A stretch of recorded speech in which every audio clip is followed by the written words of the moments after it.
The Cleveland Guardians have your answer to Rob Manfred's pitch clock. If you want longer games, just play more innings. This is Locked On Guardians. You are Locked On Guardians, your daily podcast on the Cleveland Guardians, part of the Locked On Podcast Network, your team every day.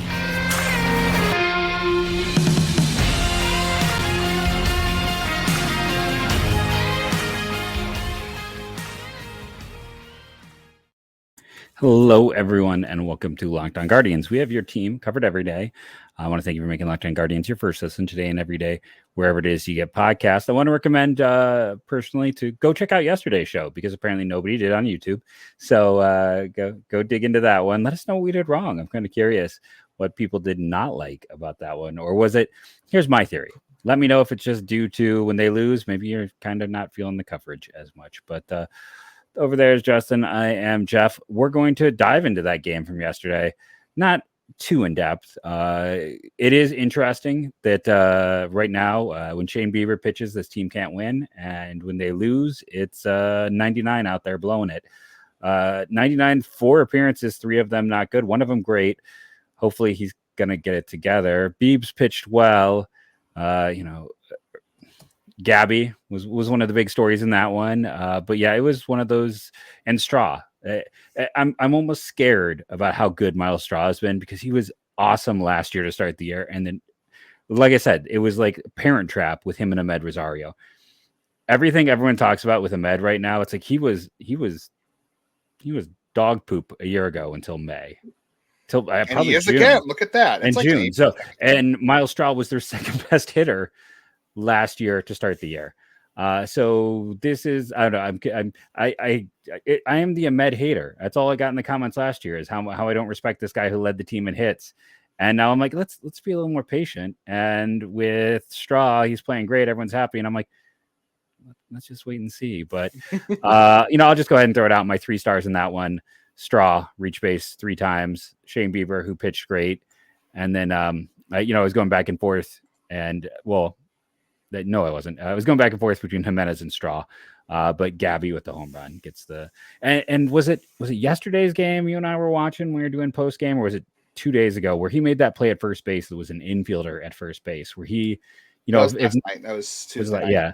So it's like he made a play that if Bell or Naylor were in there, they're not getting to. So like you see that there's the defensive value as well with Gabby Arias. Yeah. Weird that Cleveland would have 2 losses in 7 games, and they're both Shane Bieber starts. After the Tristan McKenzie injury, we're like, oh man, they got to win the Shane Bieber starts right now, and they haven't won either of them. And it's not Shane Bieber's fault, but they haven't won either of them, and they're still doing good. That just proves that baseball, anything can happen in baseball, and even whatever you think you know, you don't really know. Like weird things just happen, especially in April, but. That's a good thing. Like if the Guardians are not winning Shane Bieber starts and they're still winning, things will maybe correct themselves a little bit. Maybe they'll stop throwing 99 behind Bieber. Maybe that's the problem is that combination. I said this last night. We didn't really touch on it, and I don't want to spend too much time on it because we've got a lot of things to get to today. But have you noticed that when they haven't really hit the ball very well, they've pitched well? Like the game they lost when Bieber pitched. They didn't hit much, but he obviously pitched well. I know Karen Check did have the blown save or the extra inning loss, but the low scoring games where they haven't hit, they've pitched well. They've been in the game. They haven't been blown out, right? And the games where they haven't pitched well, the Gaddis first start, the Plesac start, they've hit the ball.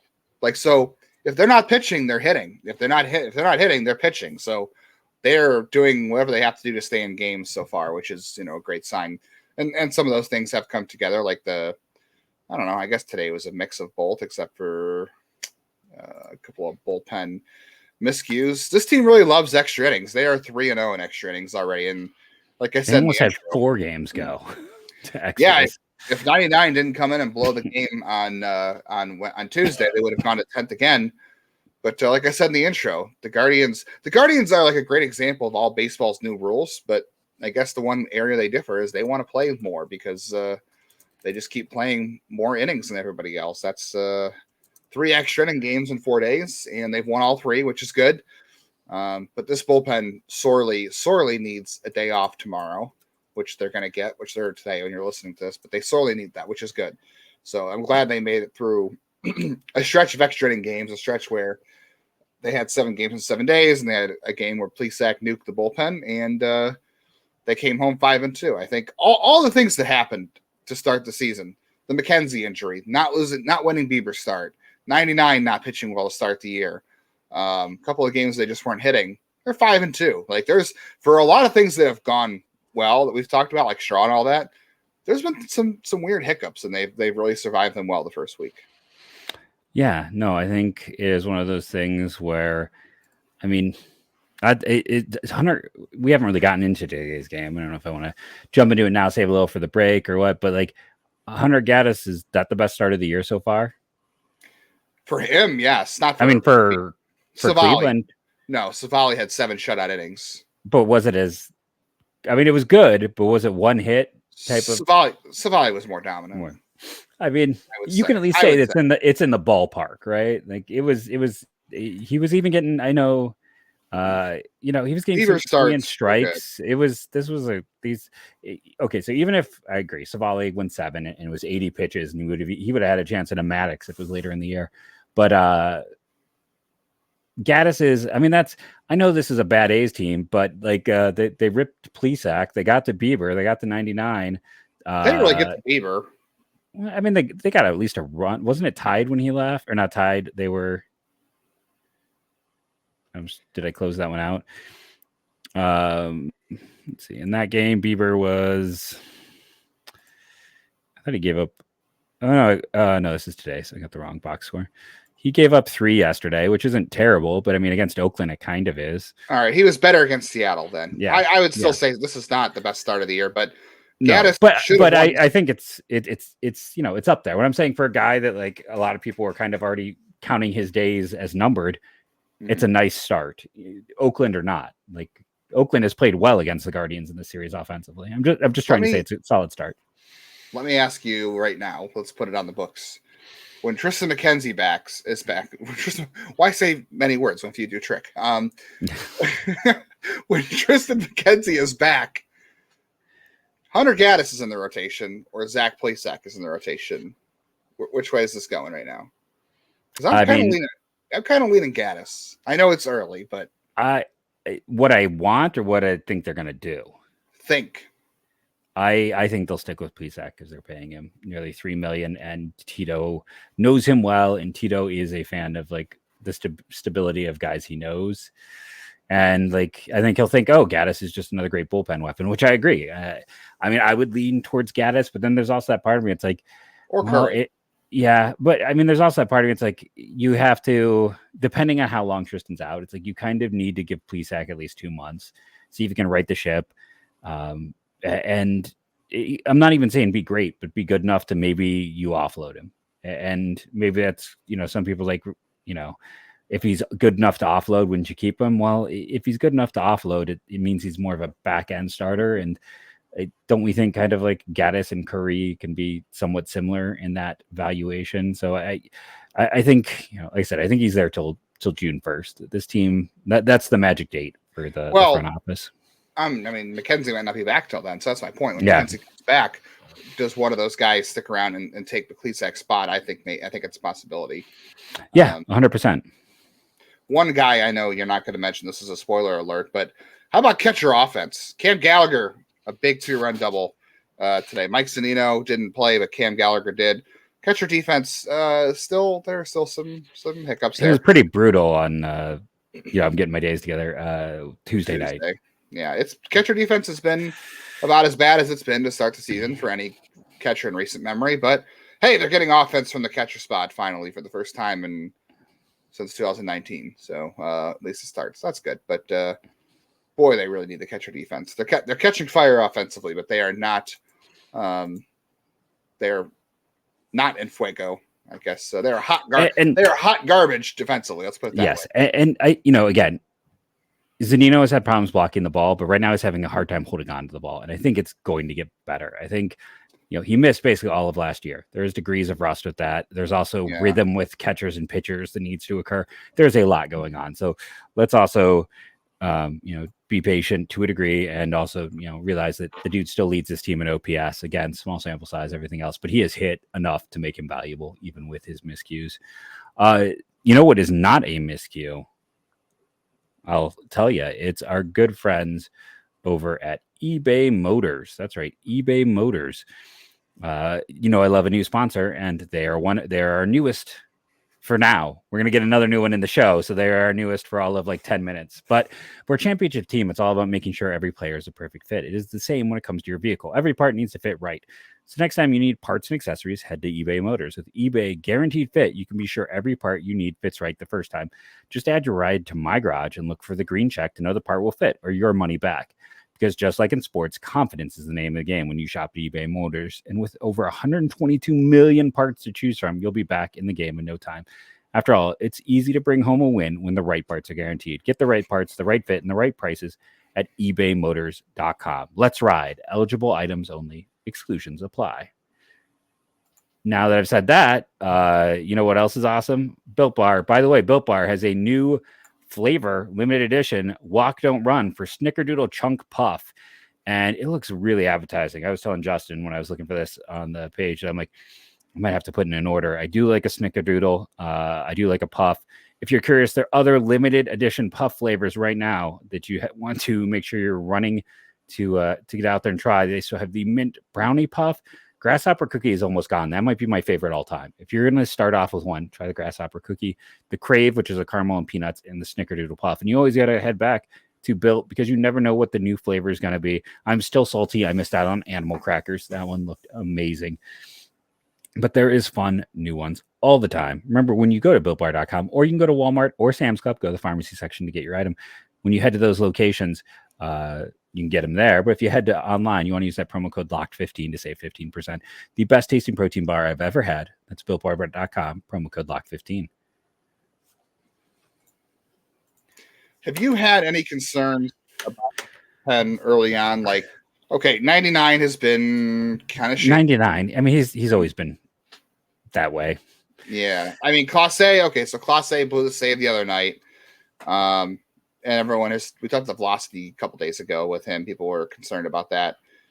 He was back up tonight, like on Wednesday. He was like at 98, which he was sitting 97. He was still up there, but he was sitting 97 for the most part. Wednesday, he was 98, almost 99 every pitch. So he was up again. But I know he walked a batter and only threw 15 pitches and 11 were strikes. But I don't know. His command just wasn't, it hasn't been there so far. Maybe it's early. I don't know. But I would be more concerned about the command than I would be as velocity, truthfully. Yeah, I don't know. It's cold in Oakland right now, and coldness affects it. And these guys aren't in full season form. And again, Class A started slow last year. He is not a guy who comes out. I agree. I've talked about this might be the greatest bullpen I've ever seen in my lifetime in Cleveland. So of course they've had some struggles. It's interesting to see again. I mean, maybe it's a good sign, a repeat of last year. Eli Morgan, remember, he was arguably their best reliever during the first month of the year a year ago. Then he kind of had his BABIP got out of control. He was super lucky in the first half, super unlucky in the second half. But Morgan's been a go-to guy, someone they're really relying on. Heron had those two otherworldly performances. He got squeezed tonight. Sandlin. Yeah, I was looking at the pitch by pitch on him, and he was in the strike zone. Pitch number 9, which was a 1-2 pitch, should have been strike 3. He got screwed there, and then Aguilar just kept putting up tough at bats. But Heron was ahead 1-2 in the count, and then pitch number 9. I mean, he fouled 5 consecutive pitches off, but pitch number 9, which was a 1-2 pitch, should have been strike 3. Looks like on game day. So, but you got to make those pitches. I'm not worried about Heron, obviously, but there's been a few weird hiccups early on bullpen wise, but they've overcome them except for twice, which ended up being Karinchak. Yeah, no, it's which also, I don't know, maybe I'm reading the tea leaves too much, but Karinchak and Stefan are the exact same age, the exact same years from free agency. One of them got an extension, the other one didn't get talked about. And I think part of that is just there is inconsistency with 99. Like when he is going, he's better than Stefan. When he is at peak, he is better. Like I will, and I say this as the driver of the Trevor Stefan bandwagon, but consistency has not been his friend throughout his time. And we're seeing it in the early going. In this game, I think we had some debate on the 3 stars. You can tell Justin wanted Cam Gallagher in there. I think, listen, Gaddis goes 6 innings, 1 hit, 2 walks, 4 strikeouts. I mean, he's an easy one. He's three base runners, 4 strikeouts. His fastball, which I think was Savant reading it as a cutter. He has a cutter. He has a 4-seamer and a cutter. So the cutter was, when I was looking at the little video, it's like that was getting a lot of swinging strikes on it. So I don't know if the Savant data was also sometimes reading the cutter and the 4-seamer, because I know sometimes that happens, that there's some issues with detecting certain pitches. Because I know you were saying the 4-seamer generated the most swings and misses, but in their little what is the video I was watching after the game, like this thing's gonna take forever because I gotta click, but it's breaking down Hunter Gaddis's pitches. They were saying it's the cutter there, or the pitcher report they had, but he was great, and no other way around it. You gotta feel good with what we've seen. He missed bats in the start against a very tough Seattle team.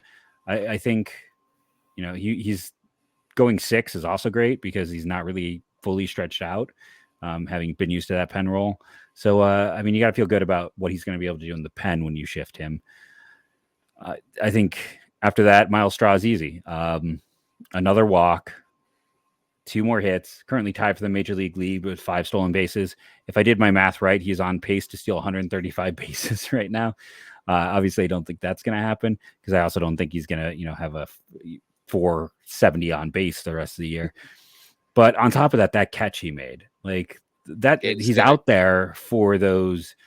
For the defense, like, I mean, that catch probably saved the game. Like, Straw is an easy pick for the second one here, because the defense, as well as, I mean, he scored the 5th run, and he seems to be at the center of everything for this team right now.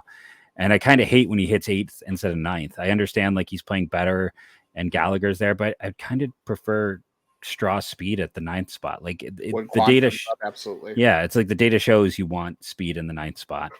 And then we debated this, and Andres had some important hits, and he retraced 3 times because he's the plunk king. And did he get hit today? Yeah, he got hit by a pitch today. Oh, he did. That was number 1 this year. I think it was only the first one. I think that's his first one. It's off to a slow start. But then for me, I give it to Jose because he reached base 4 times. When you reach base 4 times, I think you get it. 2 walks, an intentional walk, and then a hit and he scored a run. But yeah, it was kind of interesting. I also don't love right now, like, Bell, Gonzalez in the heart of this order is where the top of the lineup goes to die. Like, they are just, I mean, Bell had a hit today, but it's been bad. Like, we complain about Zunino. Bell is right now he's a mix of no defense and no stick. So it's ugly. And Gonzalez, man, it's just not been there for him.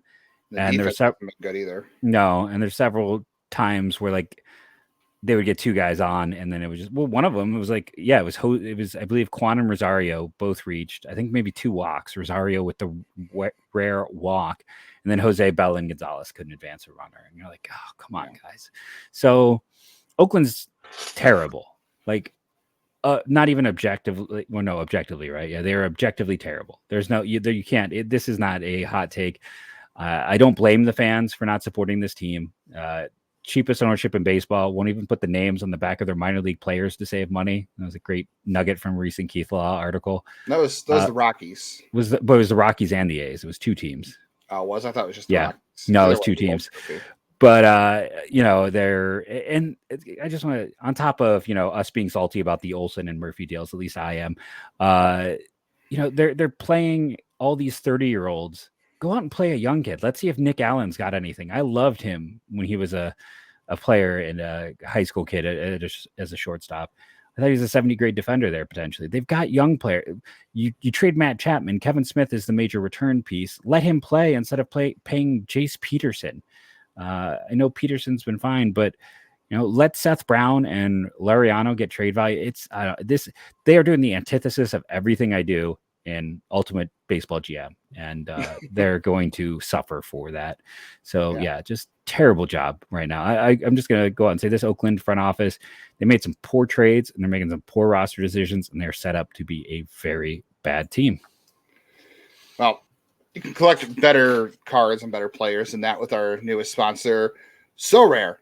It's a revolutionary fantasy baseball game, and the marketplace transforms fans and owners with officially licensed digital cards featuring players across all 30 MLB teams.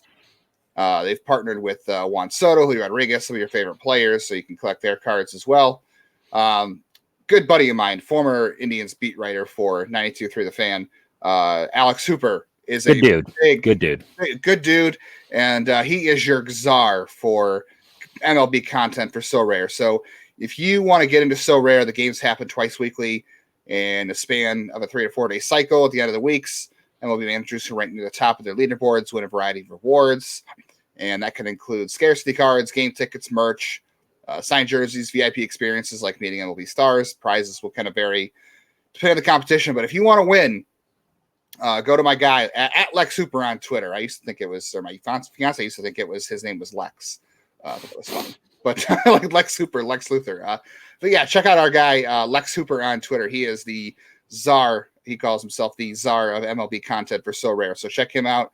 He'll get you set up. I texted him. He said he guaranteed he will make sure that you win. So when you ask him about if you're going to play So Rare, he guarantees that he's going to help you win. He did tell me that personally. So make sure you let him know. Head to sorare.com/lockedon. That's SORARE.com.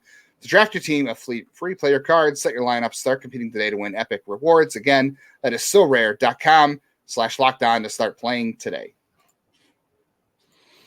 He didn't actually say that, but you can tell him I said that if you want to play, that you should definitely tell him I guaranteed you're going to win. So I got a bunch of DMs, tweets, text messages when the roster's released today. A lot of people wanted to know where like Ethan Hankins, Justin Campbell, those guys were. And just a quick note, Hankins hasn't been healthy. So he's kind of, going to probably slowly work his way in because he's not going to pitch a full season to answer that. And when it comes to Campbell and Dylan DeLuca, they didn't pitch last year. Like Austin Peterson, I believe, signed and pitched a little bit. So that's why he is up here. Did Peterson? Maybe he did. Adam Tulloch did. Did Magnus? Zach Jacobs did. I think Tulloch and Zach Jacobs were the only two that pitched. So it's there's a degree of also, I think, when you look at the two other guys I mentioned, like Campbell, they're hoping to unlock more. He didn't unlock anything at Oklahoma State because hot take here, ready? Nobody does. Like pitchers don't seem to find an extra gear there.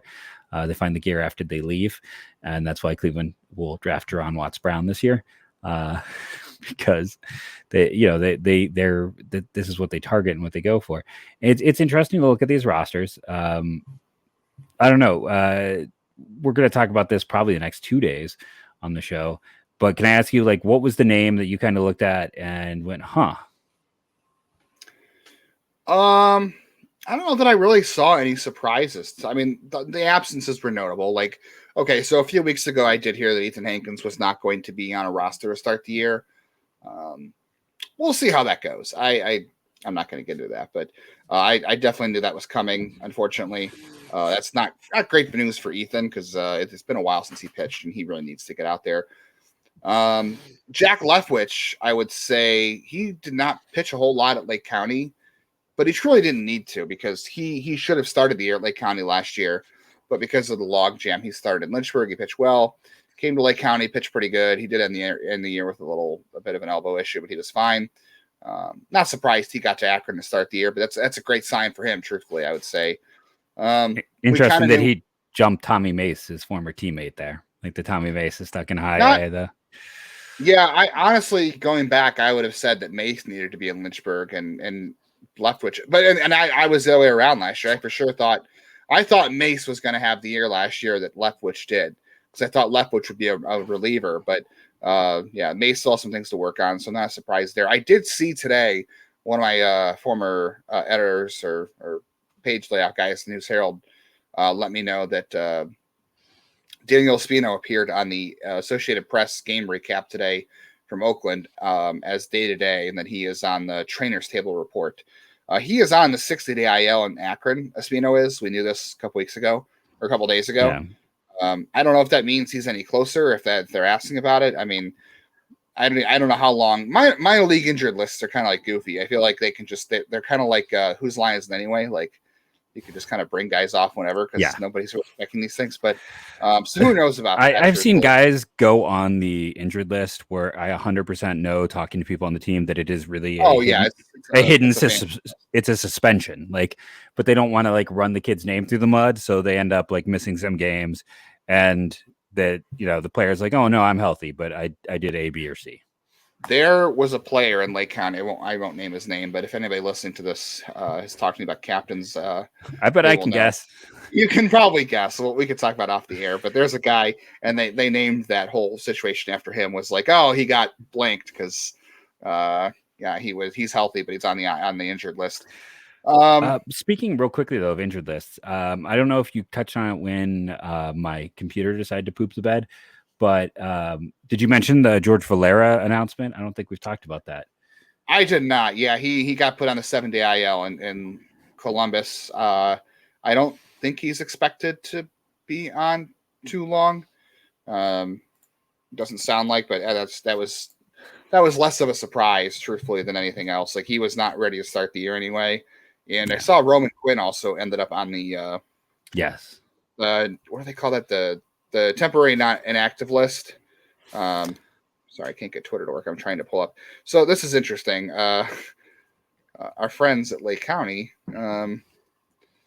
their roster is different than the roster that the team guy tweeted out. Because right now, like, Arias is in Columbus. Well, I wouldn't. Because what was interesting about that, I know he's going to move around. He's Tanner Tully now, but it's like he was tweeted at, when they tweeted out the move. The tweet is he was taken from Lake County to Columbus. Like, even though Lake County wasn't playing yet, but they did the paper move that we couldn't see. Well, I know some people thought maybe Juan Brito was going to start in Akron, but not a lot of guys skip high A, and Brito hasn't had a lot of reps. So I'm not. I know someone asked me that too, and I was like, I'm not surprised. Like, it would have been great if he did skip high A, because that would have meant they were really, strong on his ability. But Jose Ramirez is like the one guy that's happened to. So Joe Lampe in high A, I think, is interesting. Yes, that is interesting. I was literally going to say that. He had one. I think he had like one game last year in Lynchburg. So or it was like maybe one or two. The Lynchburg roster is full of 2022 draft picks, literally from beginning to end. Like, you've got Brett Kavanaugh, Ellerts, Nate Furman, who I was hoping to be at Lake County, but he is starting at Lynchburg. Zach Jacobs, Jack Jasiak, Guy Lipscomb, Parker Messick. I thought Messick would be at Lake County, but the log Rapp and Peterson, Zarate, Tyree Turner, Zarate, who I'm excited to see. Angel Zarate. I'm glad to see Ryan Webb in Lake County for sure, because that's where I spend most of my minor league time. So I'm excited to see that. Josh Wolf jumped out at me because, like, we're hearing more and more positives with him, and he was. I mean, I know he was in low A last year, but he wasn't. Or no, he was in Arizona for a good chunk. He was hurt. He was hurt a lot last year. He pitched a little bit in Lynchburg, but he was hurt, and he was mostly a reliever for them. Yeah. So I think he'll still be a reliever. I think we're kind of just setting that up for him with the pitching depth they have. But it's good to see him. Like, I think he might be the guy the World Baseball Classic helped. Like, he got some reps, got some time, and now he's here. Now, also the other part of the Lindor trade, Isaiah Green is down there. So both Lindor trade pieces are in Lake County. I was told, by the way, one of our friends of the show, Isaiah Green, it's pronounced Isaiah Greeny. The E is pronounced Greeny. Interesting. That's what the guy who played with him growing up, he told us. Okay, I will fix that. Isaiah Greeny. Davis Sharp being in Double A, I thought was a little bit interesting. I mean, he pitched quite a bit when he got to Lake County last year, so I'm not surprised, and he should move fast anyway. So he's probably the reliever to watch. Yeah, you've got Trey Benton, who I wouldn't sleep on Trey Benton. I know his numbers weren't good last year. He's interesting.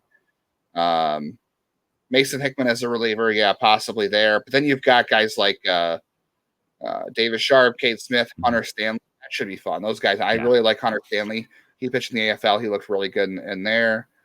There really weren't a whole lot of surprises other than like Messick starting in Lynchburg, and then obviously the absence of Hankins, Campbell, Alexi Planez. I don't have on a roster. Like, Alexi Planez doesn't appear on the team tweeted roster from the official team, but he is on the Lake County website roster. So I was supposed to go to a media event there tonight, and it got canceled.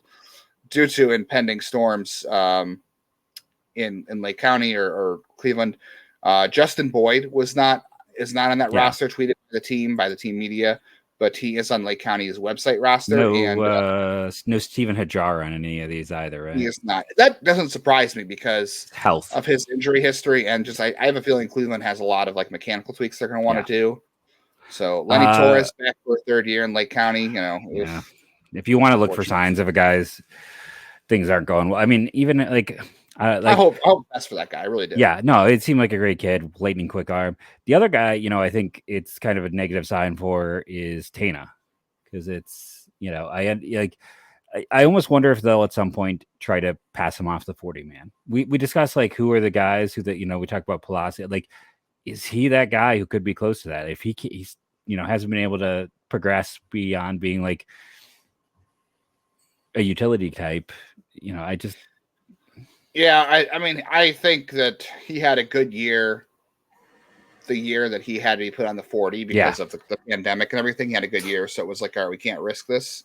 Yeah, I wouldn't be surprised if he falls off at some point. I mean, I still think Richie Palacios eventually is the first to go. I think speaking of 40-man stuff, somebody asked today about bringing up guys from the minors, like, oh, when can they bring up Pilkington to replace Plesac again? And I was like, well, Pilkington and at the moment, Pilkington and Cantillo are the only pitchers in the minors on the 40. Yeah. They're not going to do that. Obviously, we know Cantillo is not going to be the guy. They're not going to do that right now because they have nobody. They really have nobody to call up. Bill is off the roster. So it's like they have no pitching to call up for the minors. Everybody they have is up because of the injury to McKenzie, because one of Morris carrying Morris, 5 catchers on the roster too. On the 40 man, that'll change eventually. As well. Yeah. I mean, I interested to see what happens to Lavastida. He's going to go back to Akron for a third year, because he spent most of his time there last year after the injury because Bo Neal needed the playing time in Columbus. So big. I think this is a big year for Lavastida in terms of where he goes next. If he, unfortunately, he has already kind of, I don't want to say mastered Double-A, but he already had his breakout happen there. He looked better than Naylor. Like I think all of us. He did bypass. Well, some people did. I still didn't rank him above Naylor, but you were the minority though, in fairness. So congratulations to you. Kudos to you, I should say more. Congratulations. Good dart I think it's definitely the make or break. If he has another good year, then you're like, okay, last year was the aberration. If he has another year of struggles, then you say the first year was the aberration. And he's one of those guys with a lot on the line. But I think the fun thing with this. Go ahead. We'll and we're gonna dive even more into this. I think tomorrow maybe we should discuss what we think looking at these what the pitching staffs are going to be, because we already know that pitching is just loaded throughout. But I totally had my mind go blank. But Angel Janao is also not on our roster, by the way. Yes, I got asked about him as well. I think it's just. Which is interesting because it's not like I look at that Lynchburg roster and I see a ton of like middle infielders of like I think value. It's I would say I think it's probably health. Yeah. But I mean you look at these teams and you just see the depth, and that is the fun part right now. These are loaded rosters. I remember the dark days. I remember the days, and I've talked about many times on the show of going down to Akron and Tyler Krieger was the most exciting player I was going to go see after he played really well in Lynchburg. Oh man, and it was like Tyler Krieger. I really did. Oh no, I was very very much sold on him. Or and it's like those are the year where luckily Clevenger and Diaz saved that season in terms of covering the minors. But like there were times where you were looking at like 2 to 3 guys, and then a lot of guys that you knew were just fodder. And now you look at it, I would be hard pressed to say like. There's at least 10 to 12 guys. And even back then I was following it in depth. Now there was a lot more Aaron Brachos back in the day. And that was what I was going to say is that you want to surprise the fact that Aaron Bracho was in Double-A is a surprise, because I thought for sure he'd be cut after spring training because he was not good. He has never hit well at Lake County. So Lake County's website is just not totally updated. They're still working on it because there's like no Jake Fox and Boyd is there, and it's a mess. So we'll get into more of that on tomorrow's show. Yeah, we got a lot of fun to talk about, and we've already gone kind of long. Yeah, no Guardians game to talk about tomorrow. We talked about Wednesday's game tonight. Yep. And we'll get into some college baseball tomorrow. I've been chomping at the bit. I might be doing some more writing again soon at a location. I've done some talking with people, so I'll do that. If you want, sorry, I don't want to overshadow your announcement. We got some breaking news here. Oh no, overshadow. My announcement isn't official yet. All right. Well, MLB is filing an emergency motion in Diamond Sports bankruptcy, demanding payments for Twins and Guardians. It was reported the other day that the Guardians did not get their payment from Diamond Sports Group. So MLB is filing an emergency motion. So it sounds like we are going to get some court news coming soon on the future of TV and how you watch Guardians games. Although they'll still be on Bally's until the future is decided. Until they're not, so they get to make money. They're not paying for the product, but they get the profit off of the product, which is business in America. I literally was thinking the same thing. Unbelievable. Yeah, it's ridiculous. But thank you all again. Go back and watch yesterday's show because you probably haven't based on the numbers. Remember to rate and review, download. It helps. Make sure you are downloading the audio episode every day as well. Let's get us. Was at the top ones in the network were Sully, Locked On Rangers, and Locked On Braves. So those are we're hunting for those guys. But thank you for watching. Any way you do, being part of the Locked On Guardians team, and go Guardians, go.